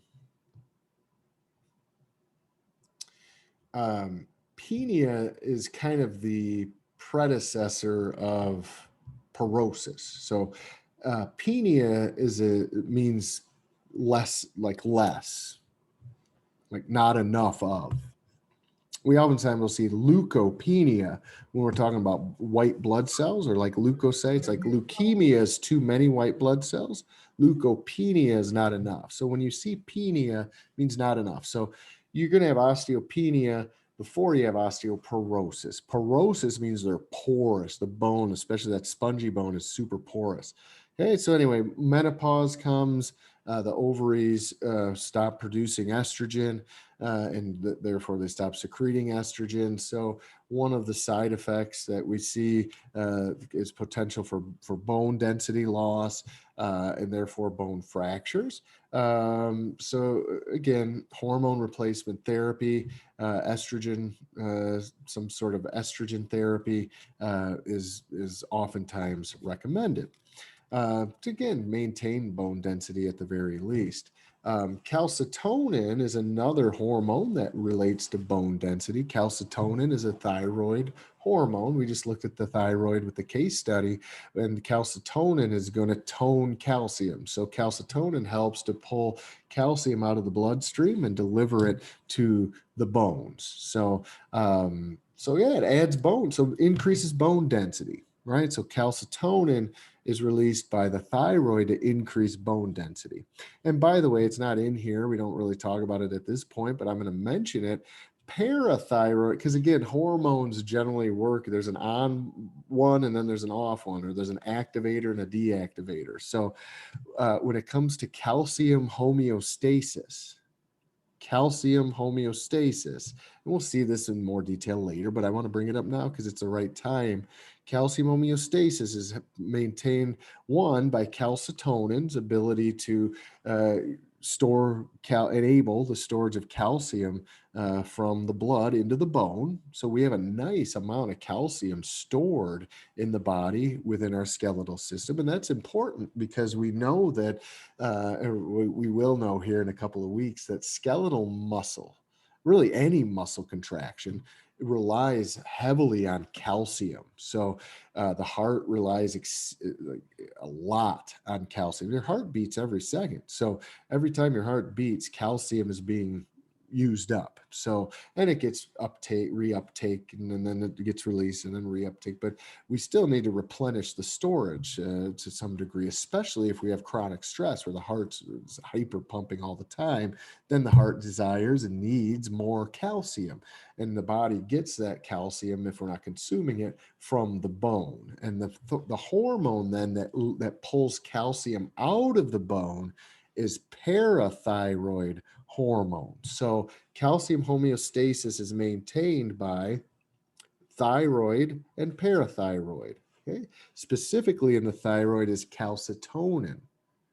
In the parathyroid, there's four little buggers. Remember, in the posterior aspect, they produce one hormone, parathyroid hormone, PTH. So you have thyroid producing calcitonin that pulls calcium out of the blood and puts it into the bone. So it stores it. So every time you eat calcium and it absorbs into the body, your thyroid releases calcitonin to take that calcium and store it for you. So when you need it, well, it helps bone density for one, but it also helps with storage in case you need it under emergency situations for muscle use.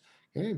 And then if under stressful situations, I don't have enough calcium in my bloodstream, I can release parathyroid hormone, will go to my bones, and it'll cause osteoclast activity to increase. And remember, osteoclasts chisel bone and break it up. Blasts build it, clasts chisel it. So parathyroid activates these osteoclasts to chisel some of that bone to release calcium back into the bloodstream, potentially for the heart to use or for some of our skeletal muscle. Okay, so that's what's going on here. We've got thyroid, calcitonin helps us to build bone density.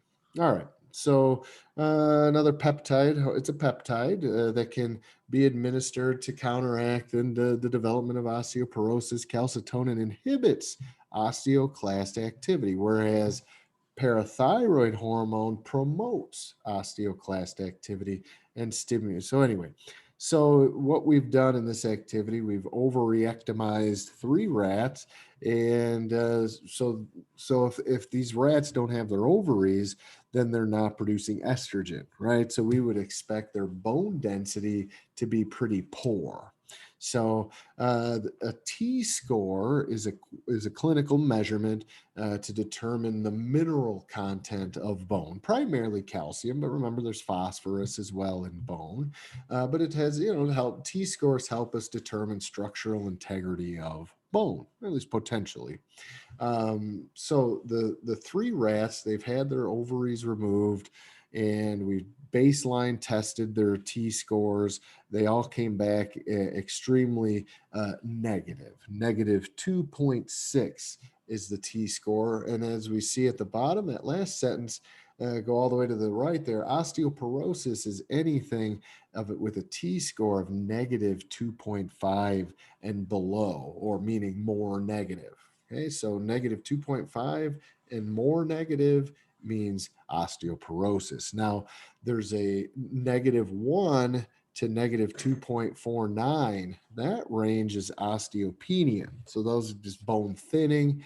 There's possibility with something we want to keep an eye out for, but at least we're not in the osteoporosis batch yet. Okay, so many folks with osteopenia are being treated, and they're able to maintain that those T scores are still in the negative, but or -1 and up, but at least not above -2.5. And anyway, normal T score is going to be +1 to -1, basically. Okay. So the more negative the T score, the thinner the bone. Okay. All right. That's all that's talking about. So anyway, hormone replacement. So we're going to administer estrogen to one. We have 3 rats. They've all had their ovaries removed. The first one we're just going to give them a shot of saline. The second one we're going to give. I said him. Whoops. The first one we're going to give her. Now she's been overrectomy. But anyway, we're going to give our first young little rat a saline injection. And then the second one's going to get a estrogen injection. The third one's going to get calcitonin. We're going to do this for 7 days straight and basically monitor then at the end what the T scores are. So we've got our pre-lab questions. Follicle stimulating hormone. Remember, that's stimulating. I mean, the answers in the answer. Stimulates, follicle. I mean, that doesn't get any slicker than that. Estrogen produced by ovarian follicles, I think. Calcitonin works against osteoporosis. It's not a steroid hormone. Remember, the steroid hormones they're very few. They're progesterone, estrogen, testosterone. Okay. Aldosterone. Let's see, check answer. Anyway, we're cruising. What's true? I don't know. We'll guess that one. Okay. All right. And don't forget to hit submit. Last week I just hit continue because I wasn't turning it in. But yeah, you can hit submit. That way it kind of keeps track of things. So drag this. So we've got our 3 rats here. They none of them have ovaries. So this is a very drag the syringe. Oh, I forgot to fill it up. So I got to fill this with saline, and then I'm going to drag it over to the top rat, number 1, and then I got to clean the syringe. Okay, and then now we're going to use the same syringe. We got to recycle, in the virtual world. There's no sense in getting a brand new syringe. Okay, so we're going to give the second one a shot of estrogen. So first one she got a little saline. Second one, she got a little bit of estrogen. And the third one, she's going to get a little calcitonin.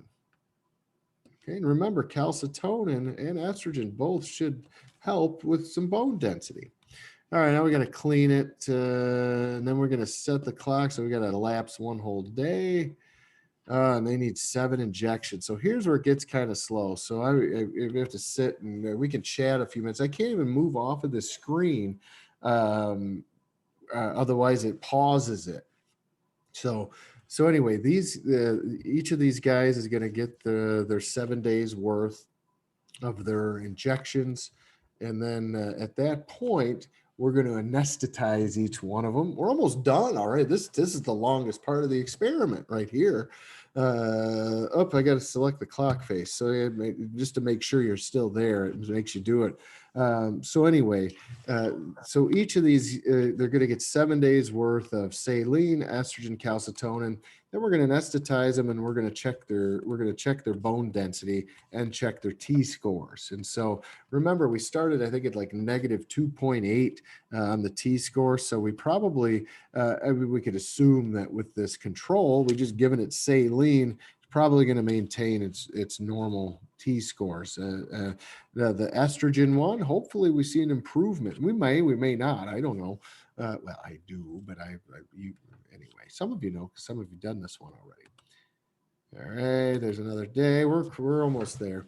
So anyhow, and then the last one, a little calcitonin for 7 days. Again, calcitonin the whole point of it is to help with absorption of calcium into the bone. It helps with improving bone density. So hopefully a little calcitonin is going to help with this guy's with this gal's bone density. Same with this gal here. Okay. Day 5. You guys believe that we've been here almost 6 days injecting rats, virtual rats. So anyway, we're almost done. As soon as this is done, we're gonna just zip, weigh them out, record data, shoot, done. All right, and then that's it. That's all I have for you guys tonight. So if you guys have questions, comments, concerns, now's a good time to ask them, because we're just kind of hanging out. As soon as this is over, we're gonna sign off. And then next week I'll talk a little bit more maybe about some endocrine, not a lot, just a little. And then we're going to jump right into cell stuff, cell transport mechanisms. All right. What affects saline? Well, I don't know. I just put that. I'm just clicking these, so don't read them. You read them when you do them. All right. So anyway, so now what they want us to do is anesthetize the control. Did you see her fall asleep? Put her head down, and we're going to drag her over here. Put her on the exam table. Then we're going to scan her, check out her T-score. Record data. Yeah, negative 2.83. That's where she started, I think, right? So that's kind of what we expect. And then we anesthetize up. There she passed right out. Put her in there, scan her. She got the estrogen. So let's see if anything helped. Nice. Yeah. A week's worth of estrogen got her up to negative 1.74. So still negative, right? Still in that osteopenia, but not at least no longer osteoporotic. Okay. So remember, negative 2.5 and up. And down, whatever, more negative. So negative 2.83, very much osteoporotic. This is much less than negative 2.5. So we do see that bone density did improve a little bit. Now, how about calcitonin? Did we see anything happening there? We're going to scan that little guy or that little gal, 2.22. So T-score definitely went down. In fact, we went from osteoporotic to osteopenia or osteopenic. Okay. Not as dramatic of an effect as the estrogen, but still dramatic enough. And that's it. That's all. That's your PhysioEx. Now, again, you want to submit, and then you want to answer these questions. And then ultimately, we zip through okay. And then that's where the review questions, and that's what you're going to submit. Again, we get to the very end, and it's going to ask us some questions, and we go to the bottom right here. Remember, printable, savable version. Put your name in there, and then remember, print, save as, and it'll pull up your printer screen. And remember, you want to go to destination. Save as PDF or save to Google Drive, however you want to do it, probably save as PDF, and then click save, boom, and then that should do it. That should do it. I know we guys love hearing that, especially when things aren't working. Well, it should work. Well, you'll never hear that from me on the back end. If you have issues and you're having problems, let me know. I'll make sure I do what I can to help you out. But anyway, that's the long and the short of it. Is there anything else? Well, there's always something else. So let's just leave it at that. I think you guys are good. You got a little bit of PhysioEx. See, not too painful. And again, if you want to do the extras, activity 1, that's a heavy lifter there. I may even give you an extra 5. I may give you 10 for doing that one. And then plasma glucose insulin diabetes. That's a good one. That's relatively painless. And then this last one, I do them all. I would, especially for extra credit. But again, you get that the best credit is the knowledge that you'll carry with you for the rest of your lives. Anyway, that's it. Do you guys have any questions? Okay. And again, I recorded this. Oh, it's my pleasure, all of you. I appreciate you guys coming. I'll hopefully have this up sooner than later. Last week, I don't know what was taking YouTube so long. I must have said something that I probably said COVID. Oh, I just said COVID, so now it's going to be hung up. But anyway, on PhysioEx, yeah, absolutely. Yeah. So yeah, Jade, if you let me go back real quick. Yep, good question. Right up here it says reset activity. Just hit that reset activity and it'll pop you right back to the beginning. Okay, thank you. Yep.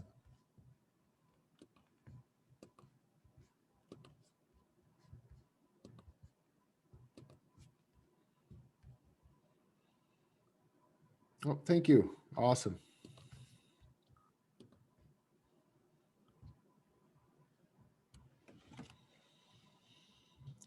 And let's see, Ella and Craig. I know you guys are in my night group face to face. We'll figure out what's going on next week. It's supposed to be 1 degree, I think, on Wednesday. So I think, yeah, next week is starting on, I think, Saturday. We're going to have 8 straight days of single digits and lower.